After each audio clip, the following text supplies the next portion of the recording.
1. Name and origin of the Kabbalah. By Kabbalah we understand that system of religious philosophy, or more properly, of Jewish theosophy, which played so important a part in the theological and exegetically literature of both Jews and Christians ever since the Middle Ages. The Hebrew word Kabbalah, from kibbel, properly denotes reception, then a doctrine received by oral tradition. The term is thus in itself nearly equivalent to transmission, like the Latin traditio, in Hebrew Masorah, for which last, indeed, the Talmud makes it interchangeable in the statement given in Perkabot I, 1, Moses received, kibbel, the law on Mount Sinai, and transmitted, Sarah, it to Joshua. The difference, however, between the word Kabbalah and the cognate term Masorah is that the former expressed the act of receiving, while the latter denotes the act of giving over, surrendering, transmitting. The name, therefore, tells us no more than that this theosophy has been received traditionally. In the oldest Jewish literature, Mishnah, Midrash, Talmud, the Kabbalah denotes the whole body of Jewish tradition.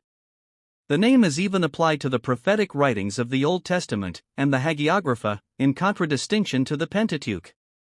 As a scientific system, the Kabbalah is also called Chokmat HaKabbalah, i.e., science of tradition, or Chokma Nistara, abbreviated CHN, i.e., Chen, i.e., secret science or wisdom, and its representatives and adherents delighted in calling themselves masculine, i.e., intelligent, or with a play of words Yod CHN, i.e., connoisseurs of secret wisdom.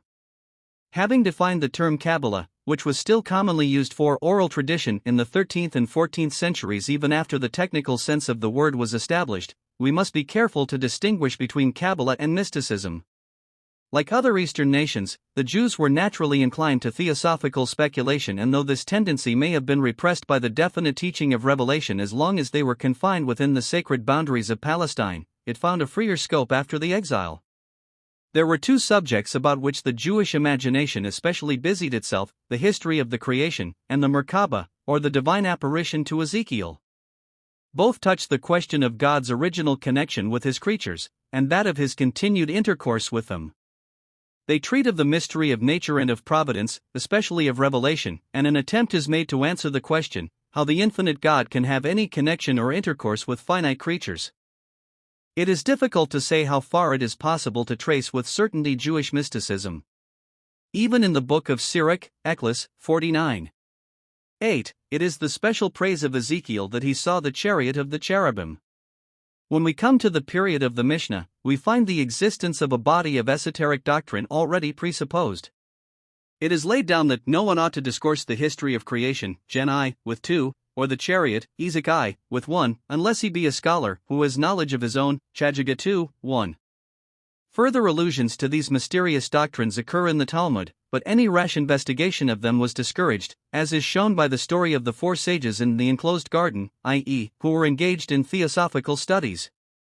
One of them, it was said, had looked around and died, another had looked around and lost his reason, a third eventually tried to destroy the garden, 2 while the fourth alone had entered and returned in safety, Chagiga, Folios 14, Kernel 2.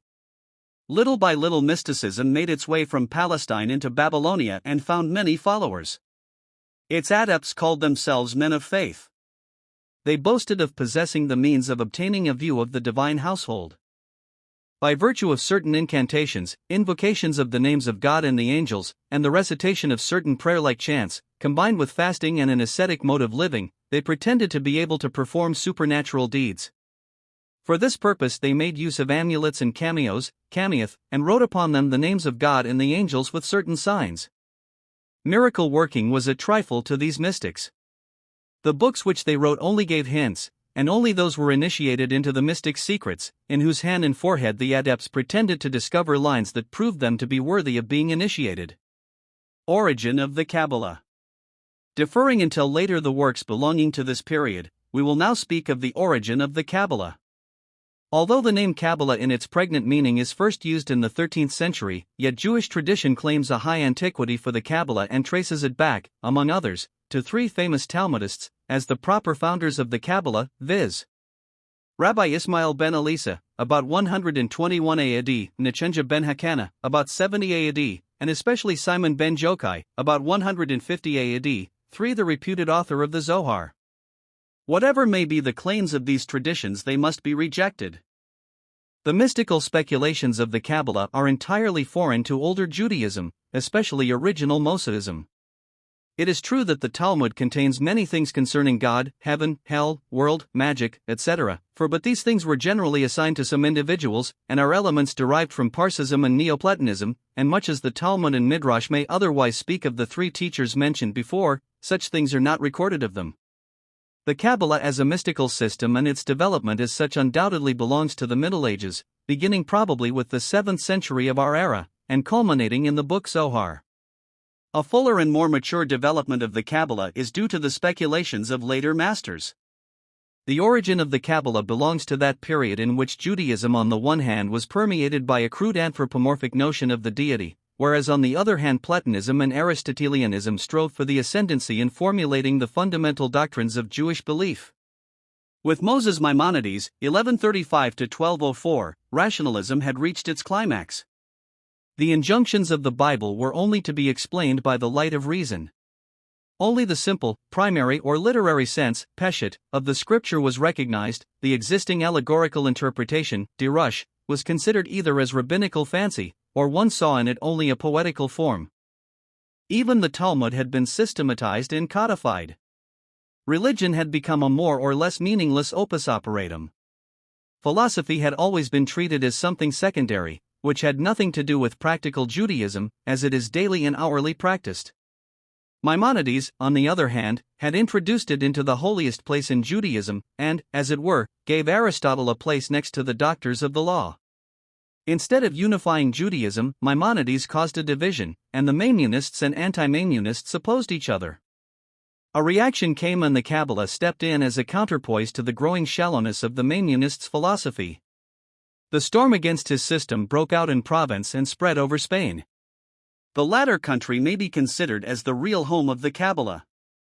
When the Jews were driven from that country, the Kabbalah took root in Palestine and thence it was carried back into the different countries of Europe. The fundamental ideas of the Kabbalah are un-Jewish, derived from Philo, the Neoplatonists, and the Neo-Pythagoreans. We sometimes even notice Gnostic influences. But the close amalgamation of these different elements with biblical and midrashic ideas has given to these foreign parts such a Jewish coloring, that at the first glance they appear as an emanation of the Jewish mental life. 2. The development of the Kabbalah in the pre-Zohar period. The history of the Kabbalah comprises a period of nearly 1,000 years. Its beginning may be traced back to the 7th century, whereas its last shoots belong to the 18th century. For convenience sake we can distinguish two periods, the one reaching from the 7th to the 13th century, the other from the 14th to the 18th century. The former is the time of gradual growth, development, and progress, the other that of decline and decay. The origin of the Zohar in the 13th century forms the climax in the history of the Kabbalah. It became the treasury to the followers of this theosophy, a textbook for the students of the Kabbalah, the standard and code of the Kabbalistic system, the Bible of the Kabbalists. From the 7th to the 9th century we meet with the representatives of the mysteries of the Merkabah 5, which is expounded in the so-called Hekaloth, i.e., palaces. This work, which is ascribed to Ismail ben Elisa, opens with a description of God's throne and his household consisting of angelic hosts. In this mystical production, which has been reprinted by Jelinek in Bet HaMidrash, Volume 3, pages 83 to 108, the praises of the Almighty God and his chariot throne are celebrated. We are told that each of the 7 heavenly palaces is guarded by 8 angels. A description of the formula is given by virtue of which these angelic guards are obliged to grant admission into the celestial palaces, also a description of the peculiar qualifications necessary for those who desire to enter into these palaces. Some hymns of praise and a conversation with God, Israel, and the angels conclude this treatise, which, like the Shir Kama or the treatise on the dimensions of the deity, also ascribed to Rabbi Ismail, knows nothing of the speculations of the Ein Sof, the 10 Sephiroth, and the doctrine of the transmigration of souls. Another work belonging to this period is the Othajoth de Rabbi Akiba, i.e., the alphabet of Rabbi Akiba, which alternately treats each letter of the Hebrew alphabet as representing an idea as an abbreviation for a word, and as the symbol of some sentiment, according to its peculiar form, in order to attach to those letters moral, theoanthropic, angelological and mystical notions. This treatise is also given in Jelinek's work, cited above, Volume 3, pages 12 to 49, Leipzig, 1855. A Latin translation of Akiba's alphabet is given by Kircher, in his Oedipus Aegyptiacus, 6 and in Bartolacci's Bibliotheca Rabbinica.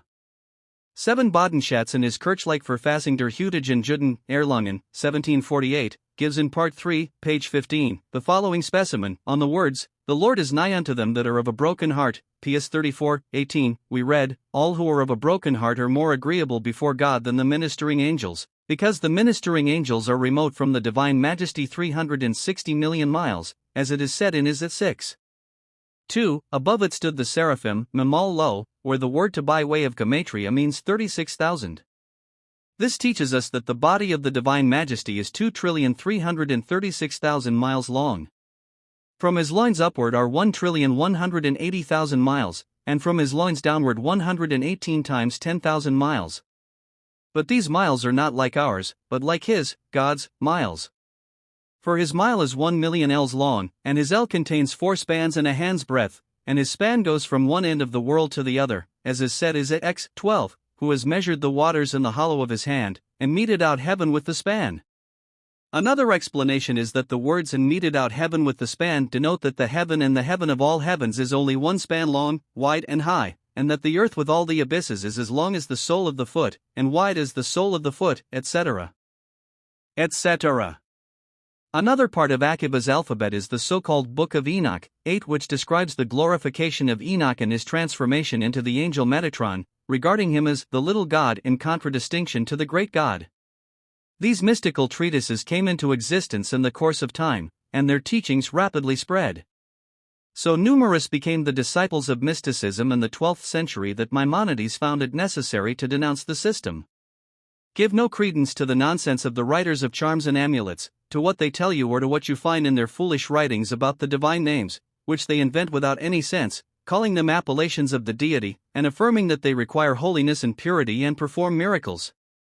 All these things are fables. A sensible man will not listen to them, much less believe in them. 9. A new stage in the development of the Kabbalah commences with the publication of the Book of Creation or Jazira, which is the first work that comprises the philosophical speculations of the age in one systematic whole. Scholars are now agreed that the Book of Jazira belongs to the 8th or 9th centuries, and that it has nothing to do with the Jazira book mentioned in the Talmud, where we are told that Rabbis Hanina and Oshaya studied it every Friday, whereby they produced a calf 3 years old and ate it. Sanhedrin, Fall 65, Kernel 2, and whereby Rabbi Joshua ben Hananiah declared he could take fruit and instantly produce the trees which belonged to them. Jerusalem Sanhedrin, Chapt. 7. Towards the end. 10. The Separate Jazira as we now have it, is properly a monologue on the part of Abraham, in which, by the contemplation of all that is around him, he ultimately arrived at the conviction of the unity of God. Hence the remark of the philosopher Jehuda Halevi, born about 1086, the Book of the Creation, which belongs to our father Abraham, demonstrates the existence of the deity in the divine unity, by things which are on the one hand manifold and multifarious, whilst on the other hand they converge and harmonize, and this harmony can only proceed from one who originated it. Kozari, 4:25. Referring the reader to the literature on the Separate Jazira to Goldschmidt's book, pages 35-46, 11, we will state that the Book of Creation consists of 6 parakim or chapters, subdivided into 33 very brief mishnahs or sections, as follows. The first chapter has 12 sections, the second has 5, the third 5, the fourth 4, the fifth 3, and the sixth 4 sections. The doctrines which the book propounds are delivered in the style of aphorisms or theorems, and, pretending to be the dicta of Abraham, are laid down very dogmatically, in a manner becoming the authority of this patriarch, who, according to Artapanus, instructed King Pherathoths of Egypt in astrology. Eusebius, Prep. Evangelism, 9:18, fulfilled the whole law, before it was given. Apiosi Baruch, chap 57, Kiddushin, 4:14 Fin, and victoriously overcame 10 temptations. 12, Perkaboth, 3. Theosophical Arithmetic. The book opens with the statement that by 32 paths of secret wisdom, the Eternal, the Lord of hosts, the God of Israel, the living God, the King of the universe, the merciful and gracious, the high and exalted God, he who inhabits eternity, glorious and holy is his name, bath created the world by means of number, word, and writing, or number, numberer, numbered, I1. The book shows why there are just 32 of these. By an analysis of this number, it seeks to exhibit, in a peculiar method of theosophical arithmetic, on the assumption that they are the signs of existence and thought, the doctrine that God produced all, and is over all, the universe being a development of original entity, and existence being but thought become concrete. In short, that instead of the heathenish or popular Jewish conception of the world as outward, or coexistent with deity, it is coequal in birth, having been brought out of nothing by God, thus establishing a pantheistic system of emanation, of which, principally because it is not anywhere designated by name, one would think the writer was not himself quite conscious. The following will illustrate the curious proof of this argumentation. The number 32 is the sum of 10, the number of the 10 fingers, 3, and 22, the number of the Hebrew alphabet, this latter being afterwards further resolved into 3 plus 7 plus 12, 2. The first chapter, 2-8 treats of the decade and its elements, which are called figures in contradistinction from the 22 letters. This decade is the sign manual of the universe. In the details of this hypothesis, the existence of divinity in the abstract is really ignored, though not formally denied. Thus the number 1 is its spirit as an active principle, in which all worlds and beings are yet enclosed. 1 is the Spirit of the living God, blessed and again blessed be the name of him, who liveth forever, voice and spirit and word, and this is the Holy Ghost, 9. 2 is the Spirit from this Spirit, i.e., the active principle in so far as it has beforehand decided on creating, in it he engraved the 22 letters, 10. 3 is water, for is fire, in it he hewed the throne of glory, the Ophanim 13 and seraphim, the sacred living creatures, and the angels of service, and of these 3 he founded his dwelling place, as it is said, he mocketh his angels' breaths, and his ministers of flaming fire, 11, 12. The 6 remaining figures, 5 to 10, are regarded severally as the sign manual of height, depth, east, west, north and south, forming the 6 sides of a cube, and representing the idea of form in its geometrical perfection, 13. In the words of the Book of Creation, the hexade is thus described: 5, 3 letters from out the simple ones, he sealed spirit on the 3, and fastened them in his great name JHV 14, and he sealed with them 6 outgoings, ends, terminations, he turned upwards, and he sealed it with JHV 6, he sealed below, turned downwards, and sealed it with JVH 7, he sealed eastward, he turned in front of him, and sealed it with HJV 8, he sealed westward and turned behind, and sealed it with HVJ 9, he sealed southward, and turned to his right, and sealed it with VJH 10, he sealed northward, and turned to his left, and sealed it with VHJ. These are the Sephiroth: 1, Spirit of the living God, and 2, Wind, air or spirit, 15, 3, water, and 4, fire, and 5, height above, and 6, below, 7, east, and 8, west, 9, north, and 10, south. Sephiroth is the plural of the word Sephira. Azariel derives the word from saphar, to number. Later Kabbalists derive it either from sephir, or from the Greek spheres, 16, and are not at all certain whether to regard the Sephiroth as principles, 17, or as substances, 18, or as potencies, powers, 19, or as intelligent worlds, 20, or as attributes, or as entities, 21, or as organs of the deity, Kelim. We might fairly well translate the word Sephiroth by emanations. We see, however, that this alone establishes nothing real, but merely expounds the idea of possibility or actuality, at the same time establishing that which is virtualiter is really existing in God, the foundation of all things, from which the whole universe proceeded. The actual entities are therefore introduced in the subsequent chapters under the 22 letters. The connection between the two series is evidently the word, which in the first Sephira, number, is yet identical in voice and action with the spirit, 9. But afterwards these elements, separating as creator and substance, together produce the world, the materials of which are represented by the letters, severally divided into gutturals, labials, palatals, linguals and dentals, 2, 3, since these by their manifold manifestations, name and describe all that exists. These 22 letters of the alphabet are then divided into 3 groups, consisting respectively of 1. The 3 mothers or fundamental letters, ch3, 2. 7 double, ch4, and 3. 12 simple consonants, chv. First are subtracted from the 22 letters the 3 mothers, aleph, mem, shin, I. E, the universal relations of 1, principle, 2, contrary principle, and 3, balance, i.e., the intermediate. In the world, we have air, water, fire. This means, the heavens are from fire, the earth from water, and the air indicates the intermediate between the fire and the water. In the year, there is fire, and water, and wind. The heat comes from fire, cold from water, and moderation from wind, air, that is intermediate between them. In man, there is fire, water, and wind.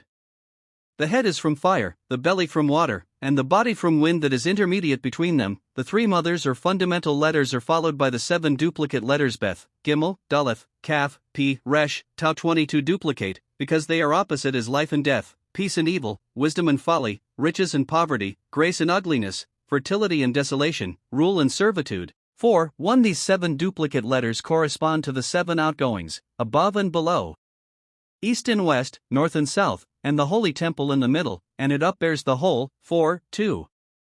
From them God created, in the world, Saturn, Jupiter, Mars, Sun, Venus, Mercury, Moon. In man wisdom, riches, dominion, life, favor, progeny, peace. In the year Sabbath, Thursday, Tuesday, Sunday, Friday, Wednesday, Monday. With these seven letters God also formed the seven heavens, the seven earths or countries, and the 7 weeks from the feast of Passover to Pentecost. 4. 3. 4. These letters also represent the seven gates of issue in the soul, 2 eyes, 2 ears, and a mouth, and the 2 nostrils. Turning finally to the 12 single letters, CHV, they show the relations of things so far as they can be apprehended in a universal category. By means of these 12 letters God created the 12 signs of the zodiac, viz. In the world Aries, Taurus, Gemini, Cancer, Leo, Virgo, Libra, Scorpio, Sagittarius, Capricornus, Aquarius, Pisces. In the year, the 12 months, viz. Nisan, Ijar, Sivan, Tammuz, Ab, Elul, Tishri, Sheshvan or Marcheshvan, Kislev, Teves, Shebat, Adar. In man, the organs of sight, hearing, smelling, talking, taste, copulating, dealing, walking, thinking, anger, laughter, sleeping, CHV. 1. They are so organized by God as to form at once a province, and yet be ready for battle, i.e., they are as well fitted for harmonious as for dissendious action. God has placed in all things one to oppose the other, good to oppose evil, good to proceed from good, and evil from evil, good to purify evil, and evil to purify good. The good is in store for the good, and the evil is reserved for the evil. 6. 2. The 12 are arranged against each other in battle array. 3 serve love, 3 hatred, 3 engender life, and 3 death. The 3 loving ones are the heart, the ears, and the mouth, the 3 hating ones, the liver, the gall, and the tongue, but God the faithful King rules over all 3 systems. 1. I.e. God is over the 3 are over the 7 are over the 12, and all are joined together, the one with the other. 6. 3. We also learn that the 22 letters, though a small number, by their power of combination and transposition, yield an endless number of words and figures, and thus become the types of all the varied phenomena in the creation. Just as the 22 letters yield 231 types by combining Aleph, i.e., the first letter, with all the letters, and all the letters with Beth, i.e., the second letter, so all the formations and all that is spoken proceed from one name, ch2, 4. To illustrate how these different types are obtained, we will state that by counting the first letter with the second, the first letter with the third, and so on with all the rest of the alphabet, we obtain 21 types. By combining the second letter with the third, fourth, etc., we get 20 types. The third letter combined with the fourth, etc., yields 19 types. Finally, the 21st combined with the last letter yields 1 type. In this way we get, as the Hebrew table shows, 21 plus 20 plus 19 plus 18 plus 17 plus 16 plus 15 plus 14 plus 13 plus 12 plus 11 plus 10 plus 9 plus 8 plus 7 plus 6 plus 5 plus 4 plus 3 plus 2 plus 1 is equal to 231. Or BG at AVAZACH at AIILMN is etc. BG BD BH BV BZ BCH BT by BKBL BMB BS etc. GDGH GV GZ GCH GTGI GKGL GMG NGS etc. DHDV DZ DCH DTD DK DL DMD and DS etc. HV Hertz HCHHT High HKHL HMH NHS etc. The infinite variety in creation is still more strikingly exhibited by permutations, of which the Hebrew alphabet is capable, and through which an infinite variety of types is obtained. Hence the remark, 2 letters form 2 houses, 3 letters build 6 houses, 4 build 24, 5 build 120 houses, 6 build 720 houses, asterisk, and from thenceforward go out and think what the mouth cannot utter and the ear cannot hear. 4. A few examples may serve as illustration. In order to ascertain how often a certain number of letters can be transposed, the product of the preceding number must be multiplied with it. Thus, letter 2 times 1 is equal to 2. 5 times 24 is equal to 1203 times 2 is equal to 6. 6 times 120 is equal to 7204 times 6 is equal to 24. 7 times 720 is equal to 50. 40 and so on. Two letters form two houses. By using the first two letters of the Hebrew alphabet, it be 23 in the following manner: 1 equals ab 2 equals ba 3 letters, a, b, g. 24 build 6 houses, namely, 1 equals abg, 2 equals ag, 3 equals bag, 4 equals bg, 5 equals gab, 6 equals gba. For letters a, b, g, d, 25 build 24 houses, viz. 1 equals ab slash 13 equals gab, 2 equals ab slash 14 equals gad, 3 equals ag slash 15 equals bad, 4 equals ag slash 16 equals gda, 5 equals ad slash 17 equals dab, 6 equals ad slash 18 equals gba, 7 equals bag slash 19 equals dab, 8 equals bad slash 20 equals dag, 9 equals gad slash 21 equals bag, 10 equals gda slash 22 equals bga, 11 equals dag slash 23 equals gab, 12 equals bga slash 24 equals ba. The book of creation closes with the statement, "And when Abraham our father had beheld, and considered, and seen, and drawn, and hewn, and obtained it, then the Lord of all revealed himself to him, and called him his friend, and made a covenant with him, and with his seed, and he believed in Jehovah, and it was computed to him for righteousness." He made with him a covenant between the 10 toes, and that is circumcision, between the 10 fingers of his hand, and that is the tongue, and he bound 22 letters on his tongue, and showed him their foundation. He drew them with water, he kindled them with fire, he breathed them with wind, air, he burnt them in 7, he poured them forth in the 12 constellations, ch. 6:4. Romantic cosmology. The examination of the contents of the Book of Jezirah proves that it has as yet nothing in common with the cardinal doctrines of the Kabbalah, as exhibited in later works, especially in the Lober, where speculations about the being and nature of the deity, the Ein Sof 26 and the Sephiroth, which are the essence of the Kabbalah, are given. To the period of the Book of Jezirah belongs the remarkable work which in the Amsterdam edition of 1601 is entitled, "This is the Book of the First Man," which was given to him by the angel Raziel. In this work the angel Raziel appears as the bearer and mediator of astrological and astronomical secrets, and shows the influence of the planets upon the sublunary world. To the same period belongs the Midrash Conan, a kind of romantic cosmology, newly translated into German by Wunschy in Israel's Lehrhallen, 3, Leipzig, 1909, pages 170 to 201. With the 13th century begins the crystallization of the Kabbalah, and Isaac the Blind, flourished 1190 to 1210, may be regarded as the originator of this lore. The doctrines of the Sephiroth 27 taught in the book Jezirah are further developed by his pupils, especially by Rabbi Azariel, died 1238, in his commentary on the 10 Sephiroth, by way of questions and answers, an analysis of which is given in Jelinek's Beitrag zur Geschichte der Kabbalah, Leipzig, 1852, Part 2, p. 32f. In this commentary Azariel lays down the following propositions. 1. The primary cause and governor of the world is the Ein Sof, i.e., a being infinite, boundless, who is both immanent and transcendent. 2. From the Ein Sof emanated the Sephiroth, which are the medium between the absolute Ein Sof and the real world. 3. There are 10 intermediate Sephiroth. 4. They are emanations and not creations. 5. They are both active and passive. 6. The first Sephira is called inscrutable height, Rum Mala, the second, wisdom, Chakma, the third, intelligence, Bina, the fourth, love, Chesed, the fifth, justice, Pakhed, the sixth, beauty, Tiferet, the seventh, firmness, Nezek, the eighth, splendor, Had, the ninth, the righteous and the foundation of the world, Zadok Yesod Olam, and the 10th, righteousness, Tzedakah. The first 3 Sephiroth form the world of thought, the second 3 the world of the soul, and the 4 last the world of body, thus corresponding to the intellectual, moral, and natural worlds. That Isaac the Blind must be regarded as the father of the Kabbalah is acknowledged by some of the earliest and most intelligent Kabbalists themselves. And the author of the Kabbalistic work entitled Mercheth Haloth, said to be a certain Perez of the second part of the 13th century, frankly declares that the doctrine of the Ein Sof and the 10 Sephiroth is neither to be found in the law, prophets, or hagiographa, nor in the writings of the rabbins of blessed memory, but rests solely upon signs which are scarcely perceptible. Another remarkable book of this period is the Sephir Bahir, or Midrash of Nehunja ben Hakana. According to this work, long before the creation God caused a metaphysical matter to proceed, which became a fullness, mellow, of blessing and salvation for all forms of existence.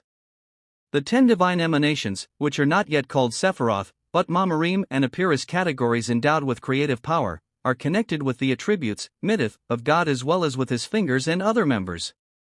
The doctrine of metempsychosis is already given here in its most important features. The work itself, though ascribed to Nihonja, is of much later date, because it speaks of the Hebrew vowels and accents. Only a part of the Behir book has been published, first at Amsterdam, 1651, then again at Berlin, 1706. The greater part is still in manuscript in the libraries at Paris and Leiden. The conversion of the famous Talmudist and scholar Moses Nachmanides 28, 1194–1270, to the newly born Kabbalah gave to it an extraordinary importance and rapid spread amongst his numerous followers. In the division of the synagogues caused by the writings of Maimonides, Nachmanides took the part of the latter, probably more on account of the esteem he felt for this great man than for any sympathy with his opinions. Maimonides intended to give Judaism a character of unity, but he produced the contrary. His aim was to harmonize philosophy and religion, but the result was a schism in the synagogue, which gave birth to this queer kind of philosophy called Kabbalah, and to this newly born Kabbalah Nachmanides became converted, though he was at first decidedly adverse to this system. One day the Kabbalist who was most zealous to convert him was caught in a house of ill fame, and condemned to death. He requested Nachmanides to visit him on the Sabbath, the day fixed for his execution. Nachmanides reproved him for his sins, but the Kabbalist declared his innocence, and that he would partake with him of the Sabbath meal. According to the story, he did as he promised, as by means of the Kabbalistic mysteries he effected his escape, and an ass was executed in his stead, and he himself was suddenly transported into Nachmanides' house. From that time Nachmanides became a disciple of the Kabbalah, and was initiated into its mysteries, the tenets of which pervade his numerous writings, especially his commentary on the Pentateuch. To the first half of the 12th century belongs the Masecheth Azalith, or the treatise on the emanations, supposed to have been written by Rabbi Isaac Nasir. From the analysis given by Jelinek, Oswald Kabbalistischer Mystik, Part 1, Leipzig, 1853, we learn that the prophet Elijah propounded that one. God at first created light and darkness, the one for the pious and the other for the wicked, darkness having come to pass by the divine limitation of light. 2. God produced and destroyed sundry worlds, which, like 10 trees planted upon a narrow space, contend about the sap of the soil, and finally perish altogether. 3. God manifested himself in 4 worlds, viz. Ezela, Beriah, Jezira and Asiya, corresponding to the 4 letters of his name Jhvh. In the Azalatic luminous world is the divine majesty, the Shekinah.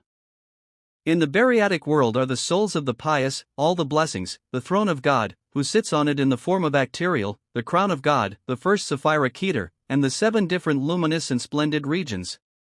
In the Jezeratic world are the sacred animals in the vision of Ezekiel, the 10 classes of angels with their princes, who are presided over by the fiery Metatron, 29 the spirits of men, and the accessory work of the divine chariot.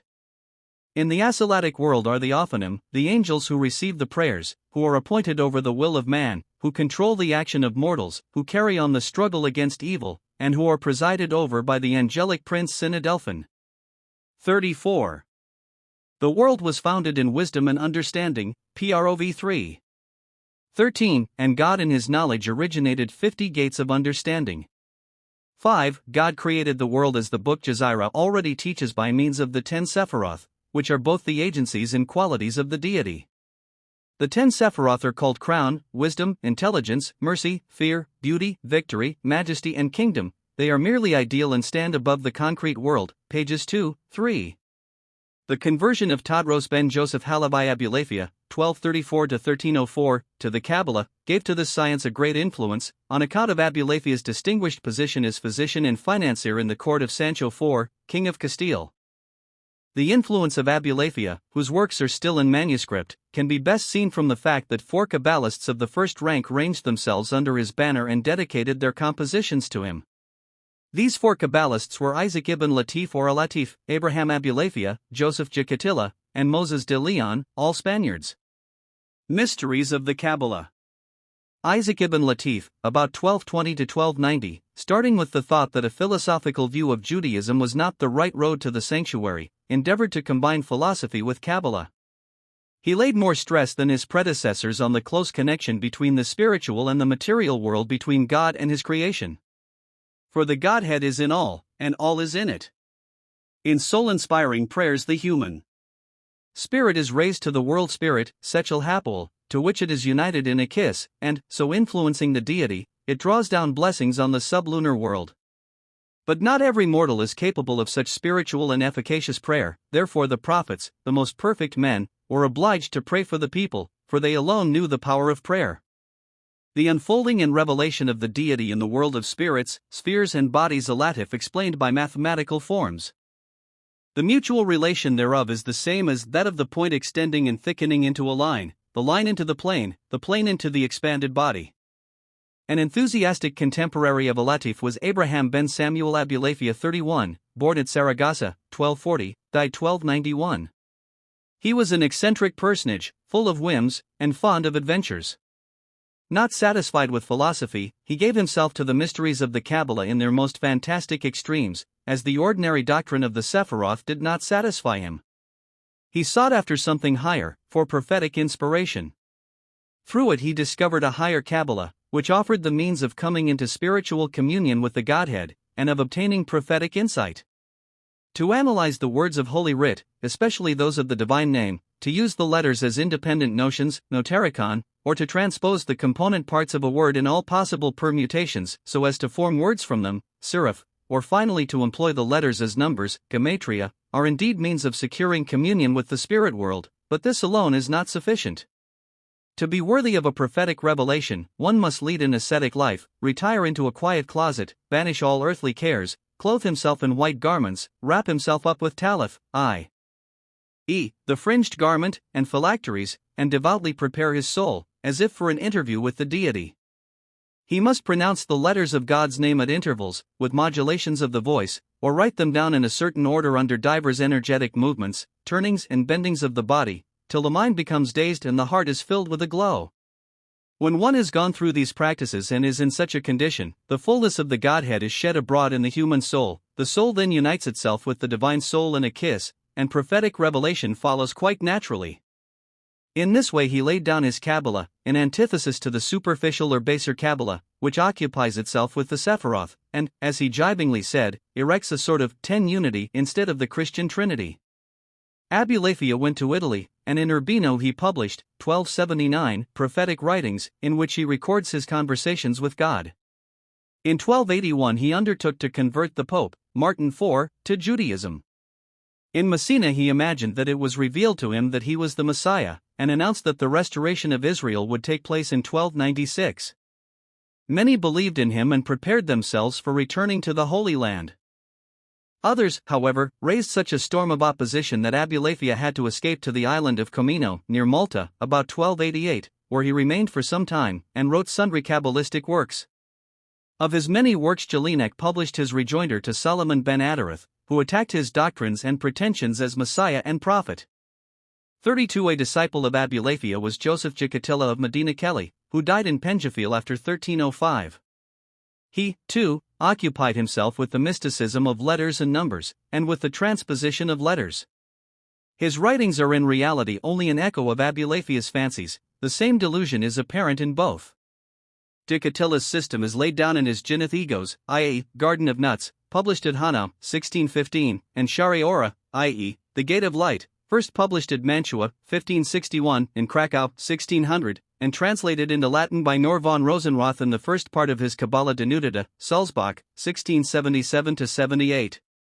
But far more influential and more pernicious than Alatif, Abulafia, and Jacatilla was Moses de Leon, born in Leon about 1250, died in Arevalo, 1305, the author of a book which gave the Kabbalah a firm foundation in wide circulation, in brief, raised it to the zenith of its power.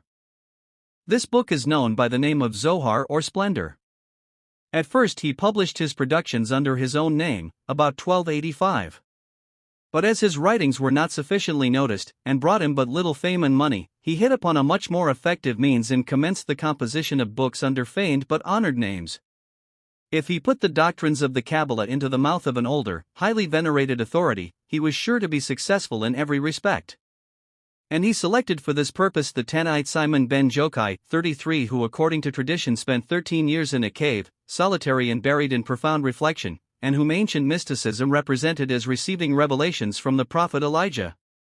Simon ben Jokai was assuredly the right authority for the Kabbalah.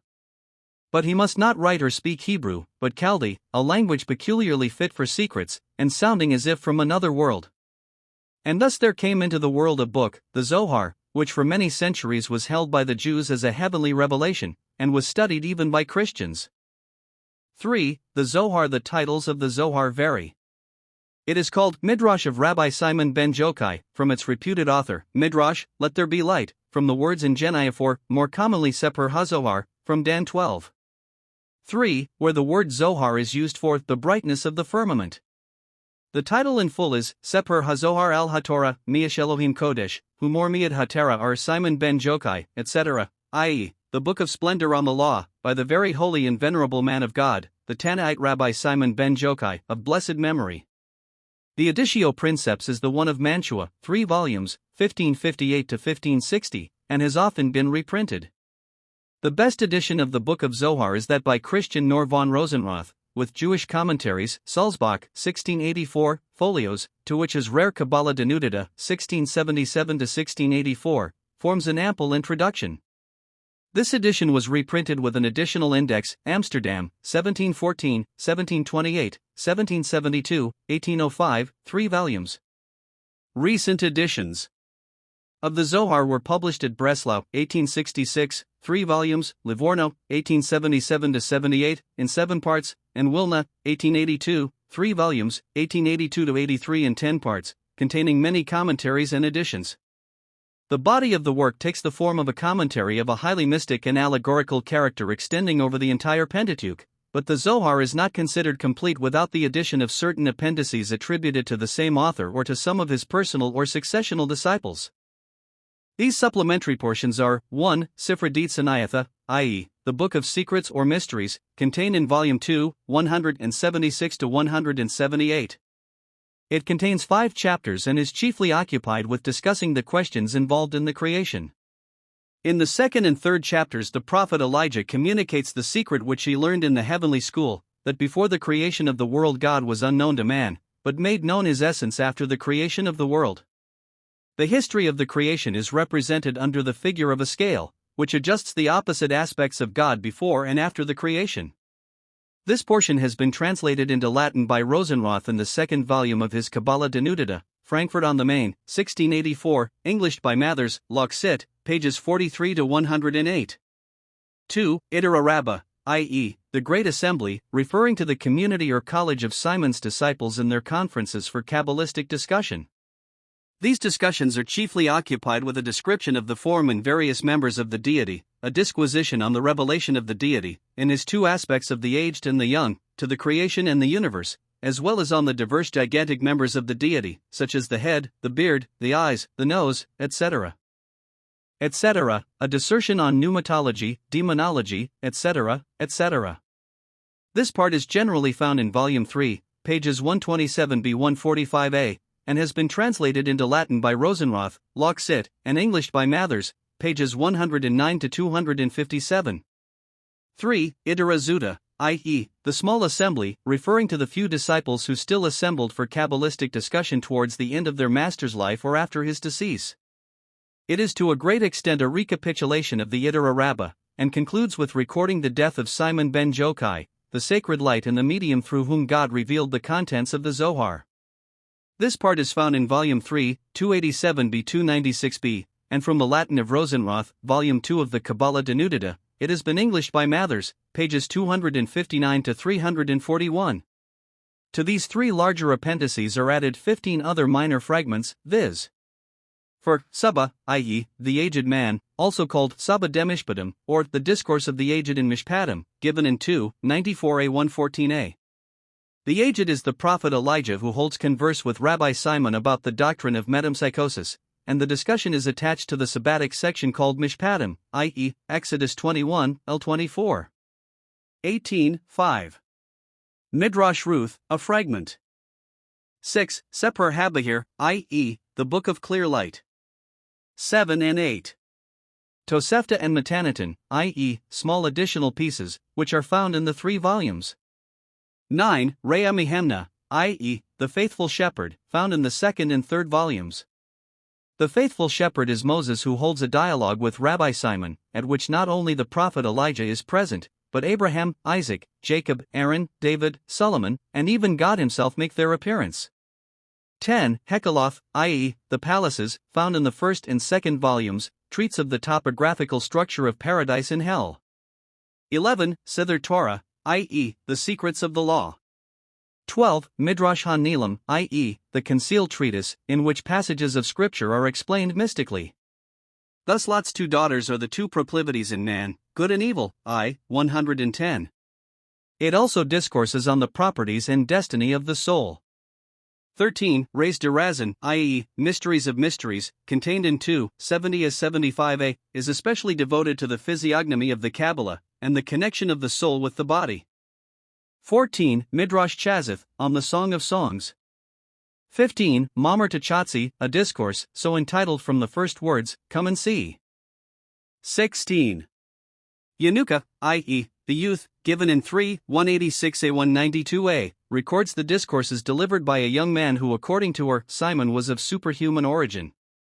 17. Pakuda, i.e., illustrations of the law. 18. Shabira Kadma, i.e., the early work. The body of the work is sometimes called Zohar Gadol, the Great Zohar. Authorship of the Zohar. Who is the author of this remarkable book, which has continued to be a textbook up to the present day, for all those who have espoused the doctrines of the Kabbalah? We have anticipated the answer, but let us see which reasons were adduced by modern scholarship to prove that the Zohar is a forgery of the 13th century. Now the Zohar pretends to be a revelation from God communicated through Rabbi Simon ben Jokai to his select disciples, according to the Yidra Zuda, Zohar 3:287b. This declaration and the repeated representation of Rabbi Simon ben Jokai, as speaking and teaching throughout the production, fixed the authorship upon Rabbi Simon, an opinion maintained not only by Jews for centuries, but even by distinguished Christian scholars. On the other hand, it has been clearly demonstrated by such Jewish scholars as Zunes, Geiger, Jelinek, Greitz, Steinschneider, and a host of others, that the Zohar is not the production of Rabbi Simon, but of the 13th century, by Moses de Leon, 1250-1305. 34. Simon ben Jokai was a pupil of Rabbi Akiba, but the earliest mention of the book's existence occurs in the year 1290, and the anachronisms of its style and in the facts referred to, together with the circumstance that it speaks of the vowel points and other Masoretic inventions which are clearly posterior to the Talmud, justify J. Marinus, although too often extravagant in his willful attempts to depreciate the antiquity of the latter Jewish writings, in asserting that the author could not have lived much before the year 1000 of the Christian era. Exercitations Biblici, pages 358-369. This later view of the authorship is sustained by the following reasons. 1. The Zohar most fulsomely praises its own author, calls him the sacred light, and exalts him above Moses, the faithful shepherd, Zohar 3:132b, 144a, while the disciples deify Rabbi Simon, before whom all men must appear, 2:38a. 2. The Zohar quotes and mystically explains the Hebrew vowel points, I, 16b, 24b, 2, 116a, 3, 65a, which were introduced later. 35.3. The Zohar, 2:32a, mentions the Crusades, the temporary taking of Jerusalem by the Crusaders from the infidels, and the retaking of it by the Saracens.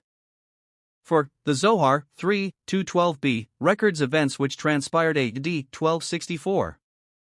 5. The doctrine of En Sof and the Sephiroth, as well as the metempsychosion retribution, were not known before the 13th century.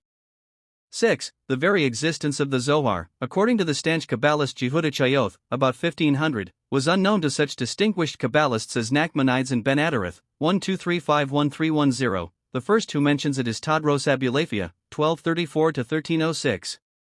7. Isaac of Akko, about 1290, affirms that the Zohar was put into the world from the head of a Spaniard.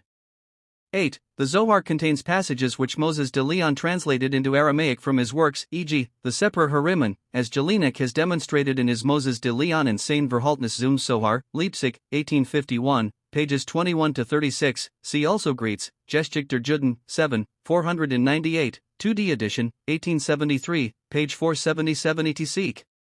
These are some of the reasons why the Zohar is now regarded as a pseudograph of the 13th century, and that Moses de Leon should have palmed the Zohar upon Simon ben Jokai was nothing remarkable, since this rabbi is regarded by tradition as the embodiment of mysticism. There was also a financial reason, for from the book Judaism, pp. 88, 89, 95, edition Filipowski, London, 1857, we learn that when his wife asked him why he published the production of his own intellect under another man's name, Moses de Leon replied that if he were to publish it under his own name nobody would buy it, whereas under the name of Rabbi Simon ben Jokai it yielded him a large revenue. With the appearance of the Zohar we find also a Zohar school, which is a combination and absorption of the different features and doctrines of all the former methods, without any plan or method, and we must not be surprised at the wild speculations which we so often find in the writings of the post-Zohar period. In Spain especially the study of the Zohar took deep root, and found its way to Italy, Palestine and Poland. For the Kabbalah in the post-Zohar period, the new textbook of religion which was introduced into Judaism by stealth, placed the Kabbalah, which a century before had been unknown, on the same level as the Bible and the Talmud, and to a certain extent on a still higher level. The Zohar undoubtedly produced good, insofar as it opposed enthusiasm to the legal dryasdust manner of the study of the Talmud, stimulated the imagination and the feelings, and cultivated a disposition that restrained the reasoning faculty. But the ills which it has brought on Judaism outweigh the good by far. The Zohar confirmed and propagated a gloomy superstition, and strengthened in people's minds the belief in the kingdom of Satan, in evil spirits and ghosts. Through its constant use of coarse expression, often verging on the sensual, in contradistinction to the chaste, pure spirit pervading Jewish literature, the Zohar sowed the seeds of unclean desires, and later on produced a sect that laid aside all regard for decency. Finally, the Zohar blunted the sense for the simple and the true, and created a visionary world in which the souls of those who zealously occupied themselves with it were lulled into a sort of half-sleep and lost the faculty of distinguishing between right and wrong. Its quibbling interpretations of Holy Writ, adopted by the Kabbalists and others infected with this mannerism, perverted the verses and words of the Holy Book, and made the Bible the wrestling ground of the most curious insane notions. During the 13th century the Kabbalah was represented in Italy by Menahem di Recanati, who wrote a commentary on the Pentateuch which is little else than a commentary on the Zohar. This work was translated into Latin by Pico della Mirandola. At the beginning of the 14th century Joseph ben Abraham ibn Wacker, 1290–1340, endeavored to reconcile the Kabbalah with philosophy, and to this end wrote a treatise on the cardinal doctrines of the Kabbalah. An analysis of this treatise, which is still in manuscript in the Bodleian Library, Cod. Laud. 119, described by Uri No. 384, is given by Steinschneider in Urshan Gruber's Allgemeine Enzyklopädie, Part 2, Volume 31, page 100f. During the 14th and 15th centuries the Kabbalah was especially cultivated in Spain. In unmeasured terms the Zoharites denounced their co-religionists who could not see the advantages of the Kabbalah.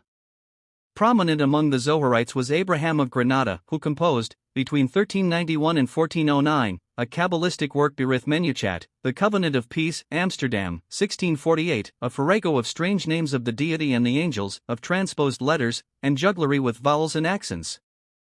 He had the hardihood, says Greets, to teach that those who could not apprehend God by Kabbalistic methods belonged to the weak in faith, were ignorant sinners, and like the depraved and the apostate were overlooked by God, and not found worthy of his special providence. He thought that the relinquishment of their religion by cultured Jews was explained by their fatal application to scientific study, and their contempt for the Kabbalah.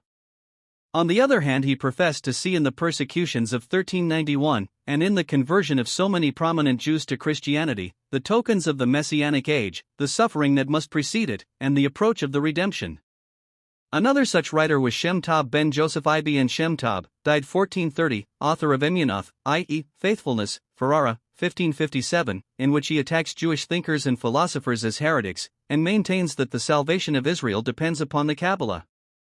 The third writer was Moses Botero, or Botarello, also a Spaniard, who claimed to be a thaumaturge and prophet, and even announced himself as the Messiah. He prophesied that in the spring of 1393 the Messianic age would be ushered in. As the Kabbalah penetrated all branches of life and literature, voices were also raised against the Zohar. The first among the Jews who opposed its authority was Elias del Medigo, who in his Bichineth Hadath, i.e., Examination of the Law, written in December 1491, openly expressed his opinion that the Zohar was the production of a forger, and that the Kabbalah was made up of the rags and tatters of the Neoplatonic school. But his voice and that of others had no power to check the rapid progress of the Kabbalah, which had now found its way from Spain and Italy into Palestine and Poland. Wonder workers and prophets. Passing over some minor advocates and teachers of the Kabbalah, we must mention two scholars in Palestine who distinguished themselves as masters of the Kabbalah, Moses Cordovero 36 and Isaac Luria. The former, 1522–1570, was a pupil of Solomon Alkabas 37 and wrote many works on the Kabbalah. His principal work is the Pardes Rimmonim, i.e., the Garden of Pomegranates. Krakow, 1591, excerpts of which have been translated into Latin by Bartolacci in Bibliotheca Magna Rabbinica, Volume 4, page 231f, and by Nor von Rosenroth, Tractatus de Anima ex Libro Pardes Rimmonim in his Kabbalah Denudita, Sulzbach, 1677. Cordovero was chiefly occupied with the scientific speculations of the Kabbalah, or the speculative Kabbalah, in contradistinction to the wonder-working Kabbalah, which was represented by Isaac Luria, born in Jerusalem in 1534, and died 1572. He claimed to have constant interviews with the prophet Elijah, who communicated to him sublime doctrines. He visited the sepulchres of ancient teachers, and there, by prostrations and prayers, obtained from their spirits all manner of revelations. He was convinced that he was the Messiah, the son of Joseph, and that he was able to perform all sorts of miracles. He imagined a complete system of transmigration and combination of souls. He saw spirits everywhere. He saw how the souls were set free from the body at death, how they hovered in the air, or rose out of their graves. On the Sabbath he dressed in white, and wore a fourfold garment to symbolize the 4 letters of the name of God. His sentiments he delivered orally, and his disciples treasured up his marvelous sayings, whereby they performed miracles and converted thousands to the doctrines of this theosophy. His disciples were divided into 2 classes, the initiated and the novices, who boastfully called themselves Gurari, i.e., the lion's whelps. They systematically circulated the most absurd stories about Luria's miracles, and thus it came about that his Kabbalistic doctrines caused inexpressible harm in Jewish circles. Through Luria's influence, a Judaism of the Zohar and the Kabbalah was formed side by side with the Judaism of the Talmud and the rabbis, for it was due to him that the spurious Zohar was placed upon a level with, indeed higher than, the Holy Scriptures and the Talmud. The real exponent of Luria's Kabbalistic system was Chaim Vital Calabrese 38, 1543–1620. After his master's death he diligently collected all the manuscript notes of the lectures delivered by Luria, which together with his own jottings Vital published under the title of Ezi Chaim, i.e., the Tree of Life, 39 having spent over 30 years upon their preparation. The work consists of 6 parts. That portion which treats of the doctrine of metempsychosis, Hagilgulum, is found in a Latin translation in Nor von Rosenroth's work. The Luria Vital system found many adherents everywhere. Abraham de Herrera, died 1639, wrote in Spanish 2 Kabbalistic works, The House of God, Beth Elohim, and The Gate of Heaven, Shar Hashemayim, which the Amsterdam preacher Isaac Aboab translated into Hebrew. Both are given in a Latin translation in Nor von Rosenroth's work, together with a translation of The Valley of the King, Emek Hamelech, by Naphtali Frankfurter.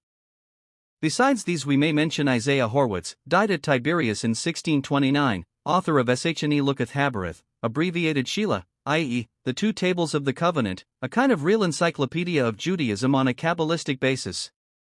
This work has been often reprinted and enjoys a great reputation among the Jews. Abridgments of it were frequently published, Amsterdam, 1683, Venice, 1705, Warsaw, 1879. There were not wanting those who opposed the Kabbalah. Of the numerous opponents which the Zohar and Luria Vital's works called forth, none was so daring, so outspoken, and powerful as Leon de Medina of Venice, 1571–1648. He is best known as the author of Historia de Rethi Hebraeae et Observanza degli Hebrei di questi tempi, or The History of the Rites, Customs and Manner of Life of the Jews, Padua, 1640, and translated into Latin, French, Dutch, English. 40. But besides this and other works, he also wrote a polemical treatise against the Kabbalists, whom he despised and derided, entitled Ari Noam, i.e., Roaring Lion, published by Julius I, Leipzig, 1840. In this treatise he shows that the Kabbalistic works, which are palmed upon ancient authorities, are pseudonymous, that the doctrines themselves are mischievous, and that the followers of this system are inflated with proud notions, pretending to know the nature of God better than anyone else, and to possess the nearest and best way of approaching the deity. He even went so far as to question whether God will ever forgive those who printed the Kabbalistic works, Comp. 1st, page 7, and this no doubt, because so many Kabbalists joined the church. But no opposition could stem the tide of the Kabbalah. Its wonder-working branch had now largely laid hold on the minds and fancies of the Jews, and was producing among them the most mournful and calamitous effects. The chief actor in this tragedy was the Kabbalist Sabbatai Zevi, 41, born at Smyrna, July, 1641. When 15 years of age he rapidly mastered the mysteries of the Kabbalah, which he expounded before crowded audiences at the age of 18. When 24 years of age, he revealed to his disciples that he was the Messiah, the son of David, the true Redeemer, and that he was to redeem and deliver Israel from their captivity. At the same time he publicly pronounced the Tetragrammaton, 42, which the high priest was only permitted to do on the Day of Atonement. As he would not desist, he was excommunicated by the Jewish sages at Smyrna. He went to Salonika, Athens, Moria, and Jerusalem, teaching his doctrines, proclaiming himself the Messiah, anointing prophets, and converting thousands upon thousands. As his followers prepared to be led back by him to Jerusalem, they wound up their affairs, and in many places trade was entirely stopped. By the order of the Sultan, Muhammad IV, Sabbatai Zevi was arrested and taken before him at Adrianople. The Sultan said to him, "I am going to test thy messiahship. 3 poison arrows shall be shot into thee, and if they do not kill thee, I too will believe that thou art the Messiah." He saved himself by embracing Islamism in the presence of the Sultan, who gave him the name Effendi, and appointed him Kapiji Bashi. Sabbatai died September 10, 1676, after having ruined thousands upon thousands of Jewish families. In spite of this fiasco, the number of Sabbatai's followers was not diminished. Famous as a champion of orthodoxy was Jacob Israel Emden, 1696–1776, rabbi of Altona. During his rabbinate there, the famous Jonathan Ibenschutz, 43, born in Krakow in 1690, was called to Altona in 1750, since the German and Polish Jews were divided in that place. As every rabbi was regarded as a sort of magician, the newcomer was expected to stop the epidemic raging at that time in the city. Ibenschutz prepared amulets, which he distributed among the people. For curiosity's sake one was opened, and in it was written, "O thou God of Israel, who dwellest in the beauty of thy power, send down salvation to this person through the merit of thy servant Sabbatai Zevi, in order that thy name, and the name of the Messiah Sabbatai Zevi, may be hallowed in the world." This amulet came into the hands of Emden. Ibenschutz denied all connection with the adherents of Sabbatai, and as he had already gained a great influence, he was believed. At least, almost everybody kept quiet. But Emden was not quiet, and finally the ban was pronounced against Ibenschutz. Even the King Frederick V of Denmark sided with Emden, and Ibenschutz lost his position.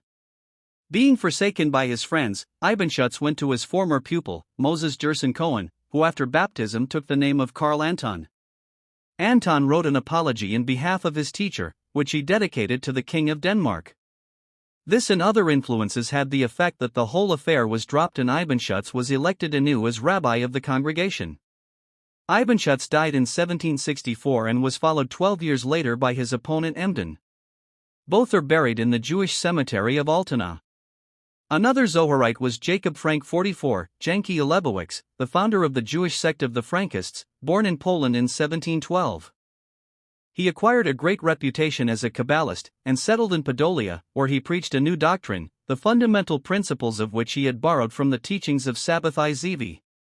He was arrested through the influence of the rabbis, but was liberated through the intervention of the Roman Catholic clergy, and authorized by the king to profess freely his tenets.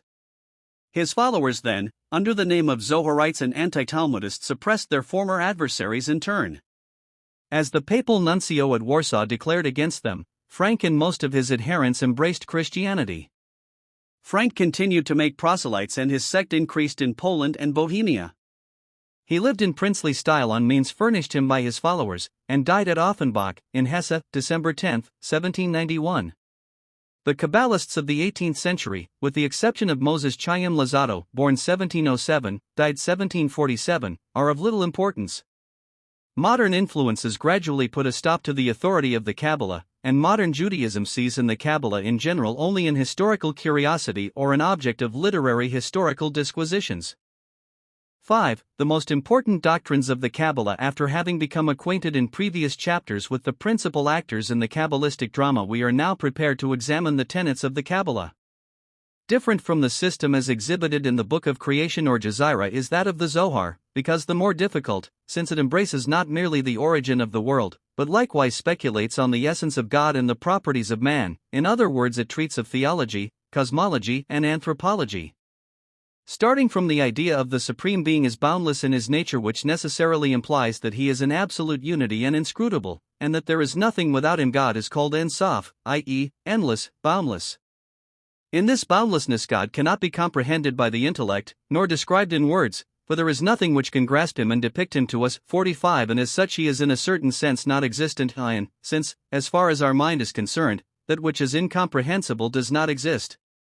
The Ein Sof, not being an object of cognition, made his existence known in the creation of the world by means of attributes or mediums, the 10 Sephiroth, or intelligences, radiations, emanations, emanating from the Ein Sof, and which in their totality represent and are called the Adam Kadmon, the primordial or archetypal man.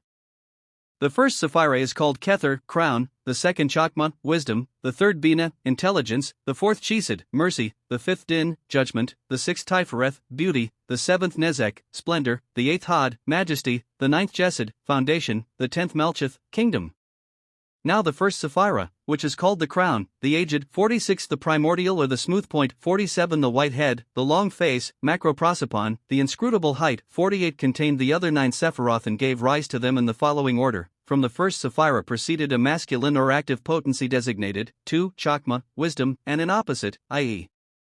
a feminine or passive potency, called 3 Bina, intelligence.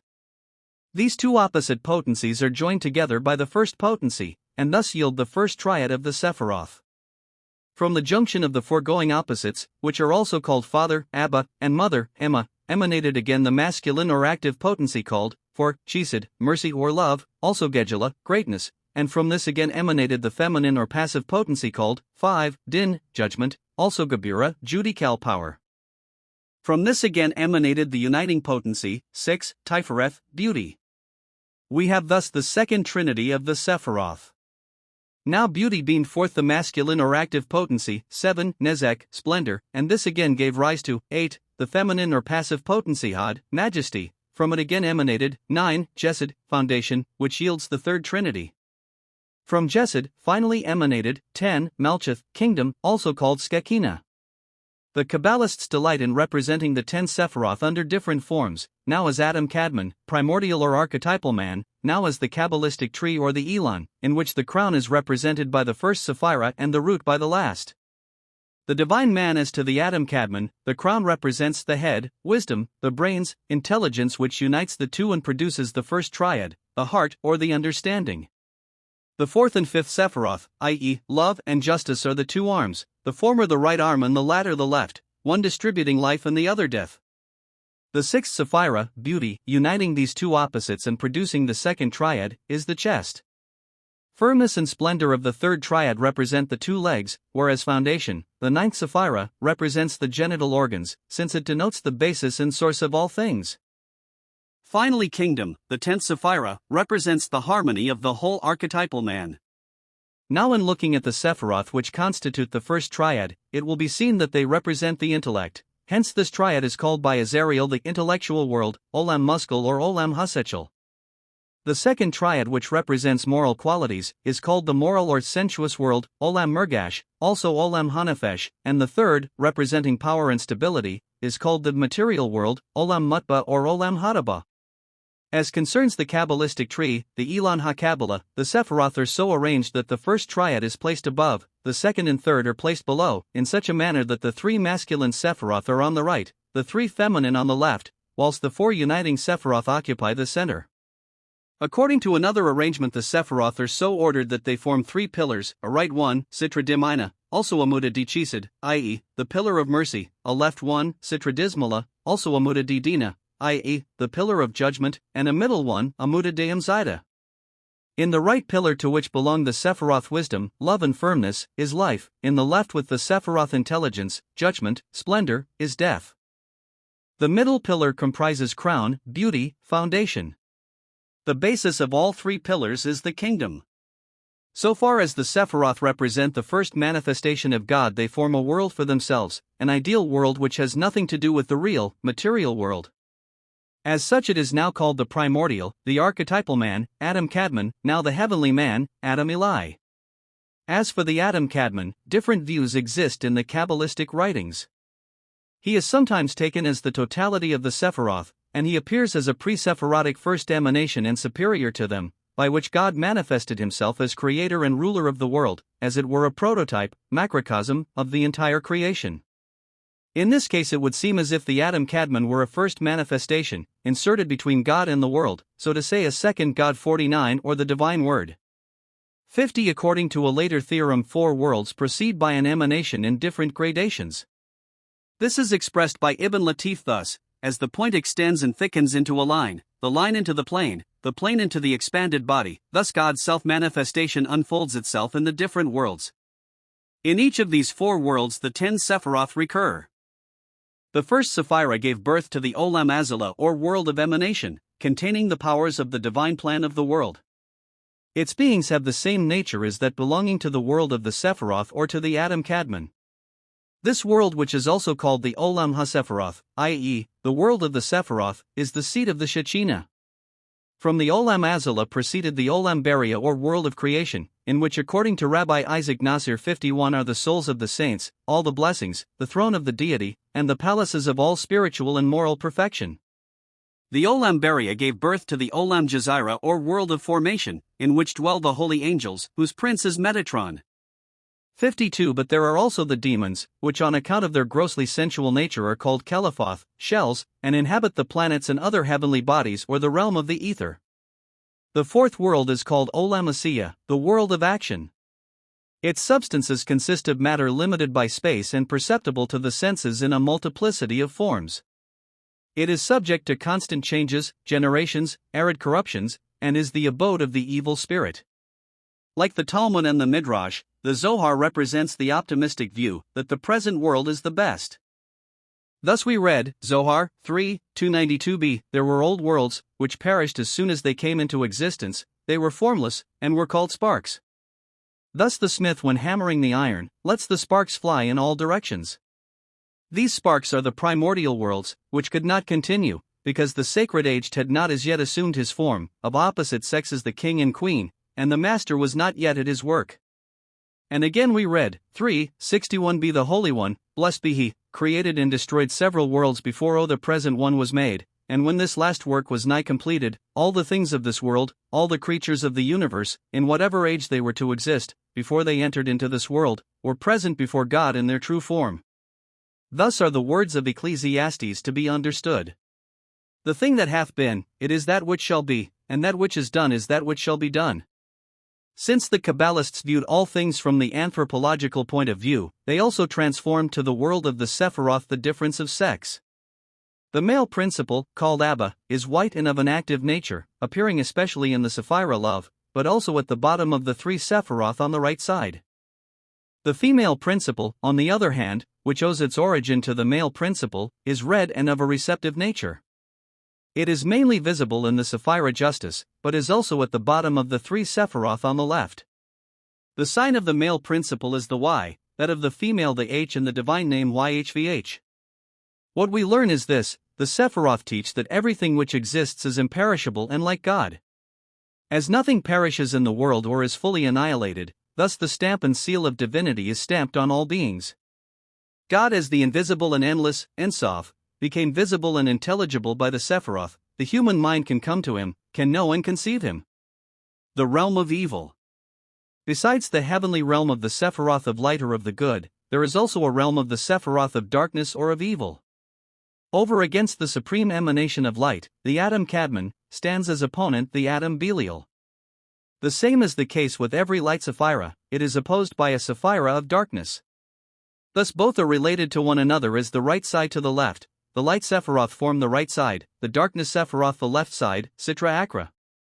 The realm of darkness is figuratively called also the kingdom of Cain, Esau, and Pharaoh, Zohar, I. 55a.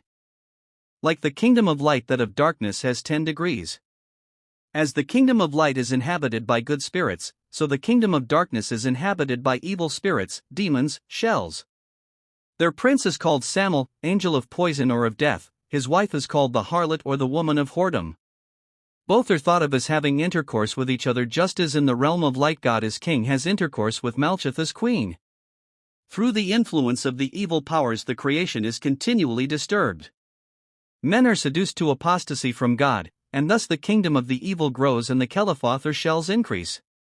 In the figurative language of the Zohar, this disturbance of the creation is described as if the king and queen kept aloof from each other and could not work together for the welfare of the world.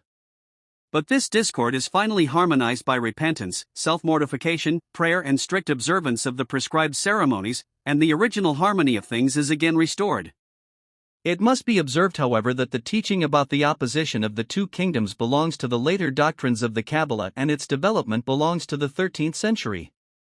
Closely connected with the doctrine about evil is that of the Messiah.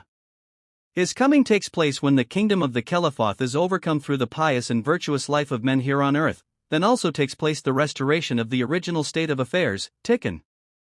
Since under his rule everything turns to the divine light, all idolatry ceases, because the Keliphoth no longer seduce men to apostasy. Kabbalah as mistress rules then over the slave philosophy. In the upper world, too, great changes take place at the coming of the Messiah. The king again has intercourse with the queen. Through their copulation the divinity regains the destroyed unity. But one she says that Kabbalistic literature, especially the Zohar, often describes this union of the king and the queen in terms bordering on shamelessness and shocking to decency and morals.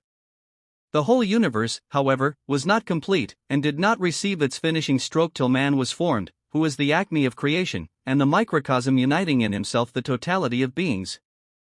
53. The lower man is a type of the heavenly Adam Kadmon. 54. Man consists of body and soul. Though the body is only the raiment or the covering of the soul, yet it represents the Merkabah, the heavenly throne chariot. All members have their symbolic meaning.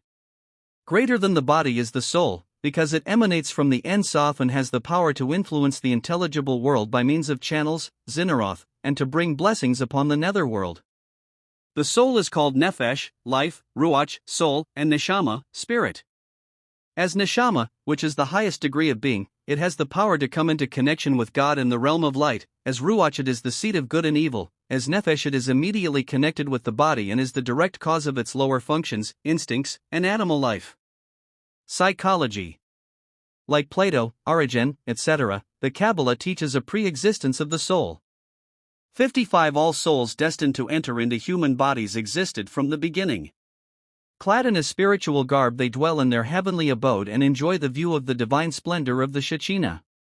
With great reluctance the soul enters into the body, for as Zohar 2:96b tells us, the soul, before assuming a human body, addresses God, Lord of the universe. Happy am I in this world, and do not wish to go into another where I shall be a bondmaid, and be exposed to all kinds of pollutions.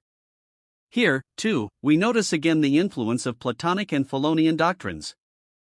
In its original state each soul is androgynous, and is separated into male and female when it descends on earth to be born in a human body. At the time of marriage both parts are united again as they were before, and again constitute one soul, Zohar, I:91b. This doctrine reminds us of Plato and Philo no less than that other, viz.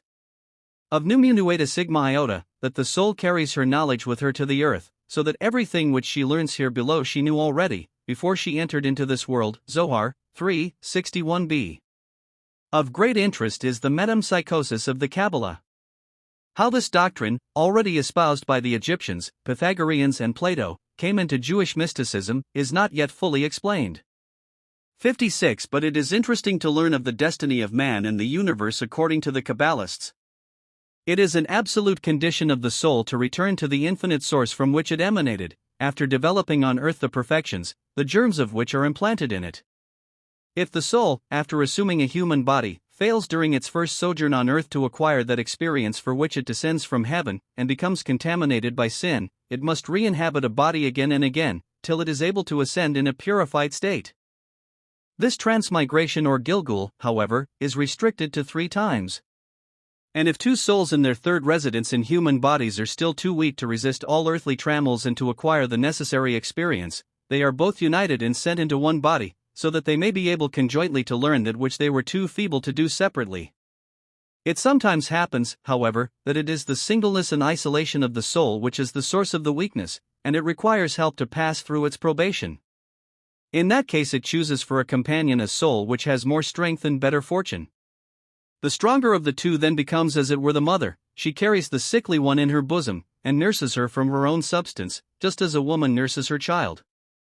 Such an association is therefore called pregnancy, Iber, because the stronger soul gives as it were life and substance to the weaker companion. This doctrine of the superfoetatio was especially taught by Isaac Luria or Luria. It is obvious that this doctrine of the Iber naturally led to wild superstition and fraudulent thaumaturgy. Luria himself claimed to have the soul of the Messiah ben Joseph. Connected with Luria's system is the doctrine of the Kawana, by which is meant the absorbed state of the soul and its direction towards God when performing the ceremonies, in prayer, self-mortification, in the pronunciation of the divine name and reading of the Zohar, whereby the bounds are broken and the fullness of blessing from the upper world is brought down upon the lower. The world, being an expansion of the deity's own substance, must also share ultimately that blessedness which it enjoyed in its first evolution. Even Satan himself, the archangel of wickedness, will be restored to his angelic nature, since he, too, proceeded from the infinite source of all things. When the last human soul has passed through probation, then the Messiah will appear and the great Jubilee year will commence, when the whole pleroma of souls, Atzar Haneshemoth, cleansed and purified shall return to the bosom of the infinite source and rest in the palace of love. Zohar 2:97a. Mystic interpretation. The exegetically ingenuity of the Kabbalah is interesting to the theologian. The principle of the mystic interpretation is universal and not peculiar to one or another school, as everyone will perceive in ecclesiastical history, and even in the history of Greek literature. We find it in Philo, in the New Testament, in the writings of the Fathers, in the Talmud, and in the Zohar, and the more such an interpretation departed from the spirit of the sacred text, the more necessary was it to bring the scriptures to its support by distortions of their meanings. 57. Passing over all manner of subtleties of the pre-Zoharic times, we will consider the masterly performances of the Kabbalists.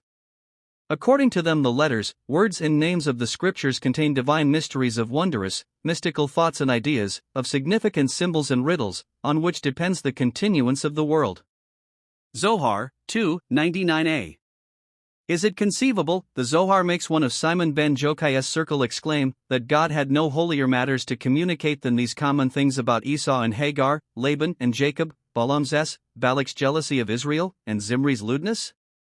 Does a collection of such tales, taken in their ordinary sense, deserve the name of Torah?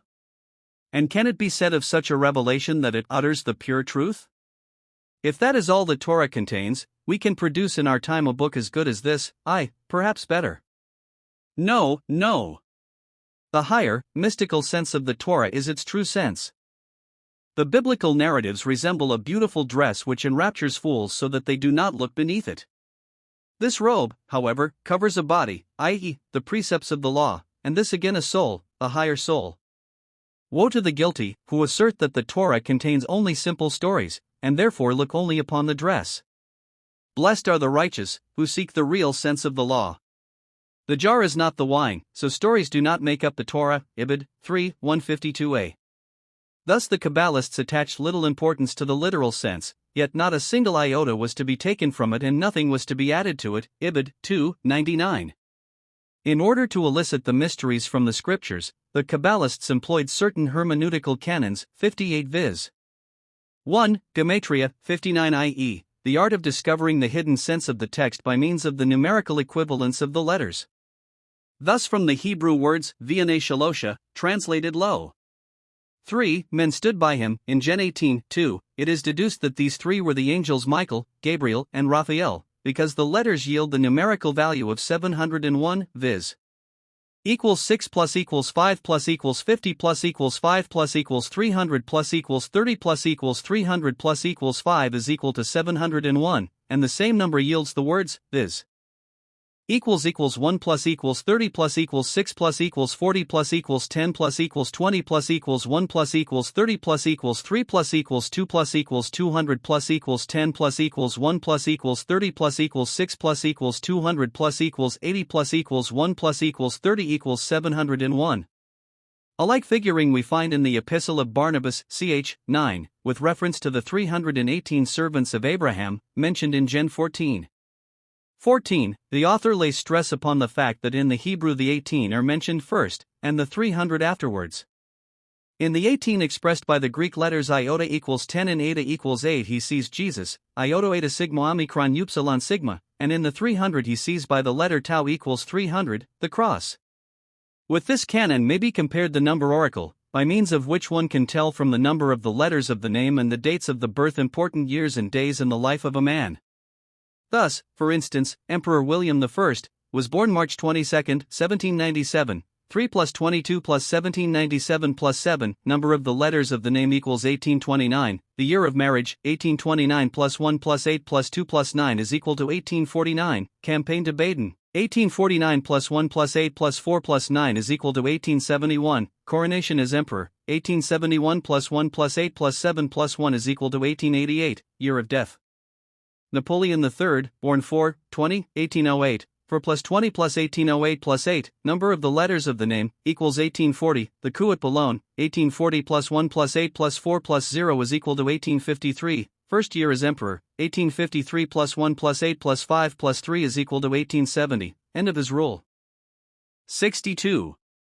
Notaricon, from the Latin notarius, a shorthand writer, one who among the Romans belonged to that class of writers who abbreviated and used single letters to signify whole words, is employed when every letter of a word is taken as an initial or abbreviation of a word. Thus, for instance, every letter of the Hebrew first word in Genesis 61 is made the initial of a word, and from "in the beginning" we obtain "in the beginning God saw that Israel should accept the law," or the word Adam, ADM, is made Adam, David, Messiah.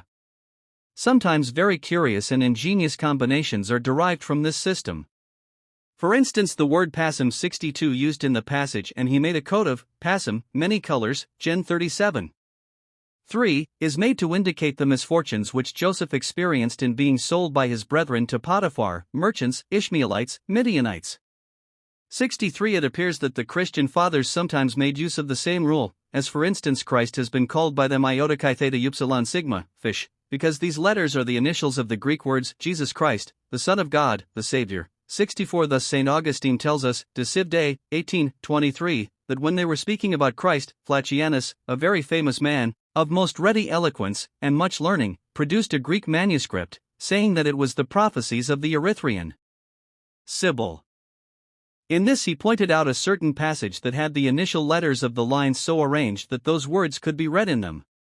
Then he went on and gave these verses, of which the initial letters yield that meaning, and says, "But if you join the initial letters of these 5 Greek words, they will make the word ichthys 65 that is fish, in which word Christ is mystically understood, because he was able to live, that is, to exist, without sin in the abyss of this mortality as in the depth of waters." It is worthy of notice that Augustine only gives 27 lines 66 of the 34, as contained in the Oracula Sibyllina, 8, 217 ff, where the acrostic reads, Jesus Christ, Son of God, the Savior, the Cross. 67. In its full form it is also given by Eusebius in the life of the blessed Emperor Constantine. For the benefit of the reader we subjoin Neil's translation of the acrostic as given in the Christian Remembrancer, October, 1861, page 287, Judgment at hand, the earth shall sweat with fear. Eternal King, the Judge shall come on high, shall doom all flesh, shall bid the world appear unveiled before his throne. Him every eye shall, just or unjust, see in majesty.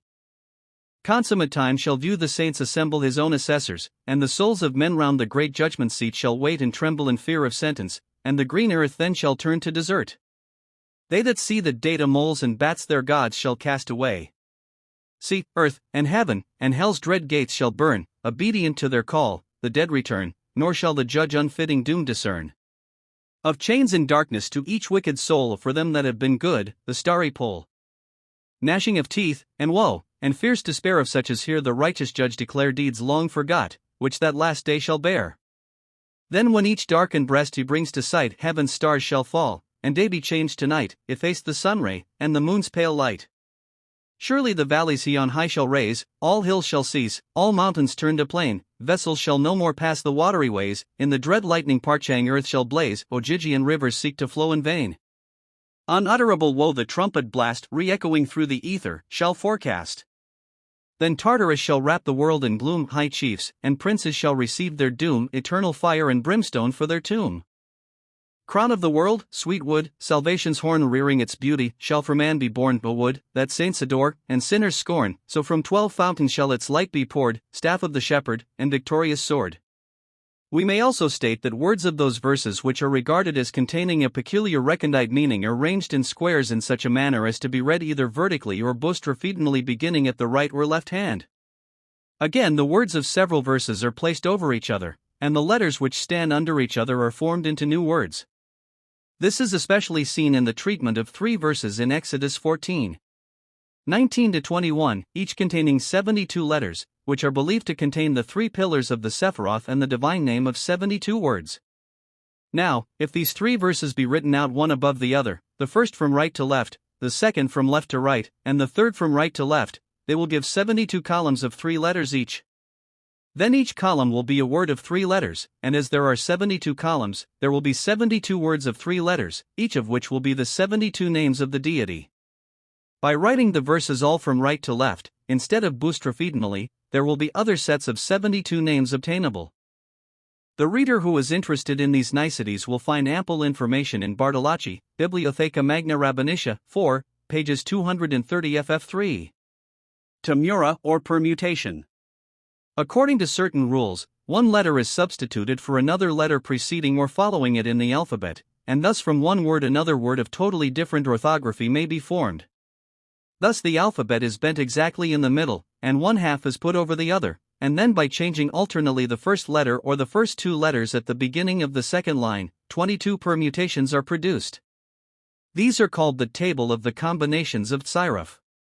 For example's sake we give the method called Albeth, thus, ABGDHVZCHTYKLTHSHRQTZPISNM. The method Abgath is thus exemplified, a GDHVZCHTYKLBTHSHRQTZPISNM. The names of the 22 permutations are, Albeth, Abgath, Egdeth, Yadbeg, Labad, Atba, Esbav, Akbaz, Atbak, Abat, Achbite, Albach, Ambal, Anbam, Aspen, Abaz, Afba, Esbaf, Akbaz, Arbik, Ashbar, Athbash.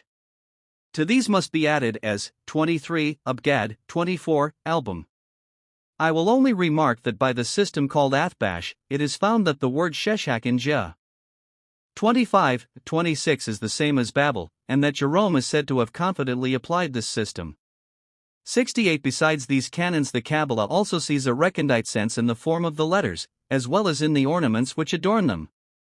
The more multifarious these trifles, the easier it is to arrive in every given case at a result, and the less wit or thought is required. Although the canons mentioned above are already applied in the Talmud and Midrash, the Kabbalists made a more copious use of them. The names of God became a special object of their fancy. With them they imagined they could accomplish everything and perform miracles, heal the sick, extinguish the fire, etc. The most miraculous effects were ascribed to the Tetragrammaton. Whoever was in possession of the true pronunciation of that name could enter in relation with the upper world and receive revelations. Each letter of the sacred name was considered as something mysterious.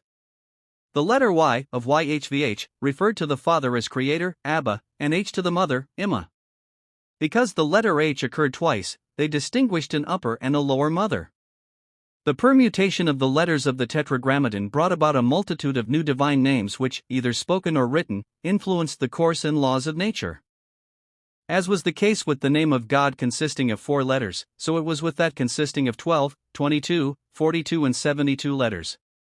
All were believed to contain great mysteries. 69. The names of angels were treated in like manner.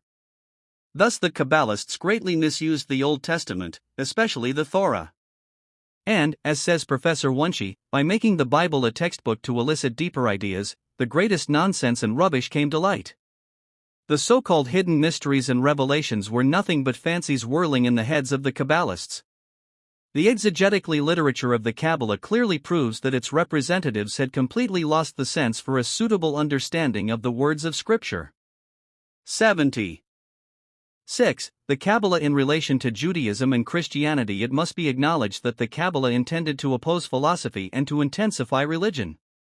But by introducing heathenish ideas it grafted on Judaism a conception of the world which was foreign to it and produced the most pernicious results. In place of the monotheistic biblical idea of God, according to which God is the creator, preserver and ruler of the world, the confused, pantheistically colored heathenish doctrine of emanation was substituted. The belief in the unity of God was replaced by the decade of the 10 Sephiroth, which were considered as divine substances. By no longer addressing prayers directly to God, but to the Sephiroth, a real Sephiroth cult originated. The legal discussions of the Talmud were of no account. The Kabbalists despised the Talmud, they considered it as a canker of Judaism, which must be cut out if Judaism were to recover. According to the Zohar, 27b, 3, 275a, 279b, the Talmud is only a bondmaid, but the Kabbalah a controlling mistress. The Kabbalists compared the Talmud to a hard, unfruitful rock, which when smitten yields only scanty drops that in the end become a cause of controversy, whereas the study of the Kabbalah is like a fresh gushing spring, which one needs only to address to cause it to pour out its refreshing contents. 71. And as the Kabbalists treated the Talmud, they likewise treated philosophy, which defined religious ideas and vindicated religious precepts before the forum of reason. Most Kabbalists opposed philosophy. She was the Hagar that must be driven from the house of Abraham, whereas the Kabbalah was the Sarah, the real mistress. At the time of the Messiah, the mistress will rule over the bondmaid. But the study of the Bible was also neglected. Scripture was no longer studied for its own sake, but for the sake of finding the so-called higher sense by means of mystical hermeneutical rules. Even the rituals were variously changed and recast. The putting on of the phylacteries and prayer mantle, talith, was accompanied by the recitation of Kabbalistic formulas and sentences. Special prayers were also addressed to the Sephiroth. Connected with all this was an extravagant, intoxicating superstition. To enable the soul to connect itself with the realm of light and its spirits, or to be transplanted after death into its heavenly abode, one underwent all manner of austere ascetical exercises. With the mysterious name of God, they believed themselves enabled to heal the sick, to deliver demoniacs, and to extinguish conflagrations. By application of the right formulas of prayer, man was to have power and influence on both the kingdoms of light and darkness. When the Kabbalist prays, God shakes his head, changes at once his decrees, and abolishes heavy judgments. The magical names of God can even deliver the condemned and free them from their torments and their place of punishment.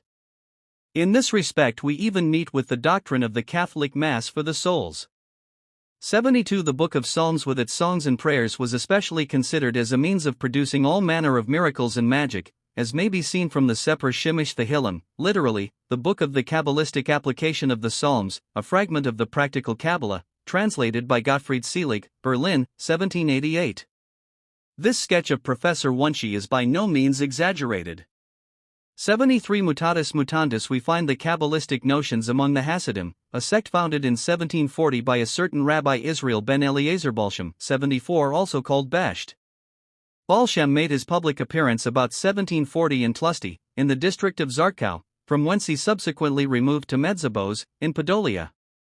The miraculous cures and prophecies attracted attention in large circles. His mode of life, consisting of contemplation, study of the Zohar and frequent washings in rivers, soon spread a halo around him. Added to this were the many miraculous reports circulated by his disciples, for instance, that his father had been visited by the prophet Elijah to predict his birth, and that his mother was 100 years old when she was delivered of him, that, when a youth, he had victoriously struggled with evil spirits, etc., all of which may be found in the book Shibch HaBesht, published in 1815 by the grandson of Balshem, Rabbi Bar Linz. Balshem 75 and his successors received the name Tzaddik, saint, and his fame attracted multitudes of Jews from all parts of Poland, who submitted themselves to his guidance. As long as he lived, the sect formed one great whole, of which he was the head. After his death, which took place in 1780, it was divided into separate congregations, each of which had its own rabbi or tzaddik or saint, unreserved devotion to whom is the most important of all the principles of the sect. In a word, before Pius IX was declared infallible, the Hasidim 76 already had their infallible popes, whose number is still very large in Poland, Wallachia, Moldavia, Galicia, and Palestine. Of these popes of the Hasidim, a modern Jewish writer, the late David Cassel, died 1893, says, to the disgrace of Judaism and modern culture, the tzaddikim still go on with their disgraceful business, and are thus the most essential hindrances to the dissemination of literary progress in Galicia and Russia. There are still thousands who behold in the tzaddik the worker of miracles, the prophet, one who is in close communion with God and angels, and who present him with rich gifts and promulgate the wonders which they have seen. Covetousness on the one hand and spiritual narrowness on the other are the channels through which the evil is fed anew. Christianity. As soon as the Kabbalah became better known, Christians betook themselves to its study and paid it the greatest attention because of the supposed agreement of its teachings with the dogmas of the Christian Church. It was thought that the Kabbalah was the connecting link between Judaism and Christianity. The dogmas of the Trinity, of the Messiah as the Son of God and his atonement, were the salient points which especially attracted attention. The first to be drawn to the Kabbalah was Raymond Lully, the Doctor Illuminatus, 1236–1315. He regarded the Kabbalah as a divine science and as a genuine revelation whose light is revealed to a rational soul. The progress of Christianity towards the Kabbalah was greatly helped by the conversion of a large number of Jews to Christianity, in which they recognized a closer relation to their Gnostic views, and also by the Christians perceiving that Gnosticism could become a powerful instrument for the conversion of the Jews. Among the converted Jews we notice Paulus de Heredia of Aragon, about 1480, author of Iggerit Hasadat or Epistola Secretorum, treating of the divinity, death, and resurrection of the Messiah, which has been ascribed to a certain Nechunja ben Hakana, who lived towards the end of the Second Temple. Another convert was Paul Ricci, 77 of the 16th century, the friend of Erasmus, and physician to the Emperor Maximilian I, Julius Conrad Otto, author of the Unveiled Secrets, consisting of extracts from the Talmud and the Zohar, to prove the validity of the Christian doctrine, Nuremberg, 1805, John Stephen Rittengel, grandson of the celebrated Isaac Abravanel, the translator of the book Jezira into Latin, Amsterdam, 1642. Among Christians we may mention Count John Pico di Mirandola, born in 1463, author of LXXA Conclusions Kabbalistica, Rome, 1486, more especially John Reuchlin, Capnio, 1455–1522. Reuchlin, the first German scholar who studied the Kabbalah, wrote two Kabbalistic treatises, entitled De Verbo Mirifico, Basel, 1494, and De Arte Kabbalistica, Haguenau, 1516.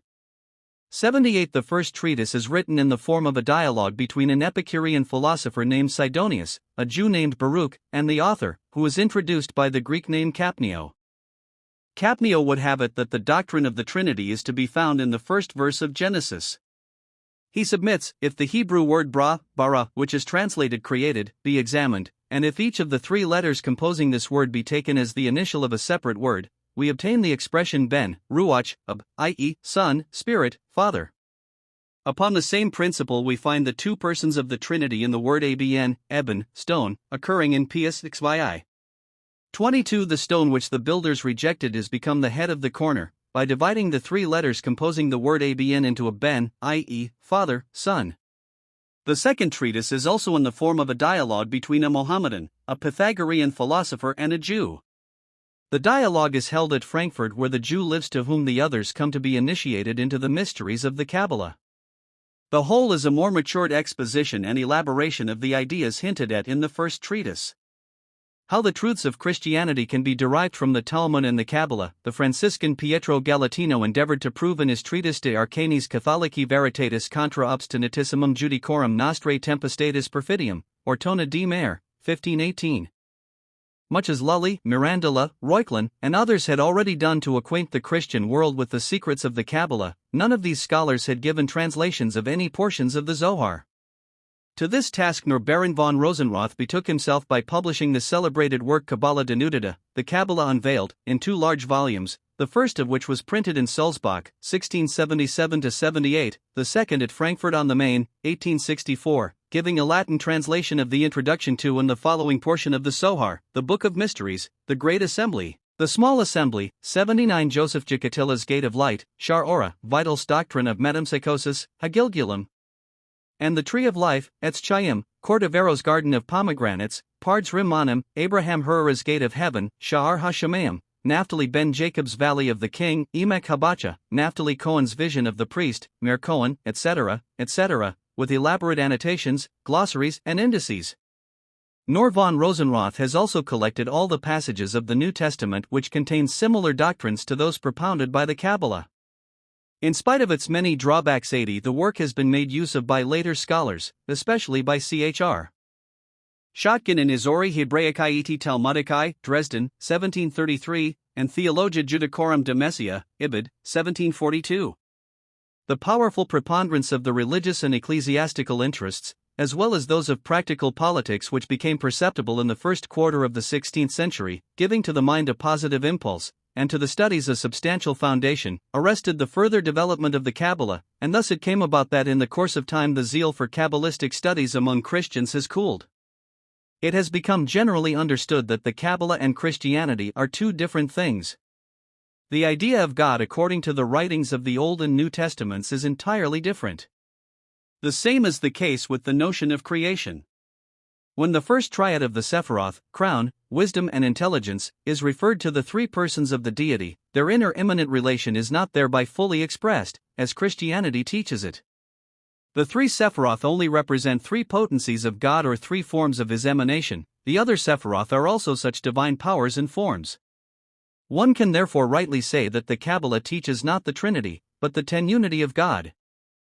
Also the other characteristics, when e.g. the Zohar ascribes to God three heads, or when it speaks of a Godfather, Abba, of a Godmother, Emma, and of a Godson, or when we are told, Zohar 3:262a, Comp 67a, that there are two, and one is connected with them, and they are three, but in being three, they are one, this does not coincide in the least with the Christian doctrine of the Trinity.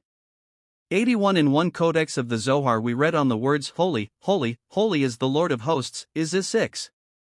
3. The first Holy refers to the Holy Father, the second to the Holy Son, and the third to the Holy Ghost, but this passage is now omitted from the present recensions of the Zohar, and has been regarded by some Jewish writers as an interpolation.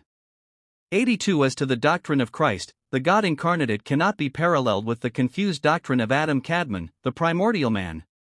According to the Christian notion, the reconciliation is effected only through Christ, the Son of God. According to the Kabbalah, man can redeem himself by means of a strict observance of the law, by asceticism and other means whereby he influences God and the world of light in a mystical manner. For the benefit of the reader, we give the following passages which speak of the atonement of the Messiah for the sins of people, passages which are given as the explanation of the 53rd chapter of Isaiah. When the righteous are visited with sufferings and afflictions to atone for the sins of the world, is that they might atone for all the sins of this generation. How is this proved? By all the members of the body. When all members suffer, one member is afflicted in order that all may recover. And which of them? The arm. The arm is beaten, the blood is taken from it, and then the recovery of all the members of the body is secured. So it is with the children of the world, they are members of one another. When the Holy One, blessed be He, wishes the recovery of the world, He afflicts one righteous from their midst, and for His sake all are healed. How is this shown? It is written, He was wounded for our transgressions, He was bruised for our iniquities. And with His stripes we are healed, is 3. 5. Zohar 3:218a. To the same effect is the following passage: those souls which tarry in the nether garden of Eden hover about the world, and when they see suffering or patient martyrs and those who suffer for the unity of God, they return and mention it to the Messiah. When they tell the Messiah of the afflictions of Israel in exile, and that the sinners among them do not reflect in order to know their Lord, he raises his voice and weeps because of those sinners, as it is written, He is wounded for our transgressions, is 53:5. Whereupon those souls return and take their place. In the Garden of Eden there is one place which is called the Palace of the Sick. The Messiah goes into this palace and invokes all the sufferings, pain, and afflictions of Israel to come upon him, and they all come upon him. Now if he did not remove them thus and take them upon himself, no man could endure the sufferings of Israel, due as punishment for transgressing the law, as it is written, surely he hath borne our griefs and carried our sorrows, etc., is a 53:4 with Rom 12. 3:4. When the children of Israel were in the Holy Land, they removed all those sufferings and afflictions from the world by their prayers and sacrifices, but now the Messiah removes them from the world. Zohar 2:212b. With reference to these passages 83 which speak of the atonement of the Messiah for the sins of the people, which are given in the Zohar as the explanation of the 53rd chapter of Isaiah, Professor Dalman 84 remarks that the Jews reject and object to Kabbalistic statements as something foreign to genuine Judaism. The theosophic speculations of the Kabbalah are at least just as Jewish as the religious philosophical statements of Bacha or Maimonides. Yes, it seems to us that the God of revelation and of Scripture is more honestly retained in the former than in the latter, or he becomes a mathematical one without attribute and thereby may satisfy a superficial reason, but leaves the heart empty. That these Jewish thinkers, influenced by Aristotle, had no inclination to find in as a 53 an expiating mediator, is only too inexplicable. He, who by his own strength can soar into the sphere of intelligences and thus bring his soul to immortality, needs no mediator. But we are concerned here not with a philosophical or theosophical thought complex, but the simple question whether the prophet speaks in is a 53 of a suffering mediator of salvation. The answer of the Kabbalists at any rate agrees with the testimony of many of them. What are we to think of the Kabbalah? That there is a relationship between it and Neoplatonism is obvious. Eric Bischoff 85 thinks that the Kabbalah represents a peculiar monism, which in some degree has influenced modern philosophy. In ethical respects it contains many fruitful and sublime thoughts, often indeed in fanciful wording. But as magic it has been of great influence on all kinds of superstitions and even on occultistic tendencies. It offers a highly interesting object of study whose closer investigation is rendered more difficult on account of the abstruse manner of representation and the many magic and mystic accessories.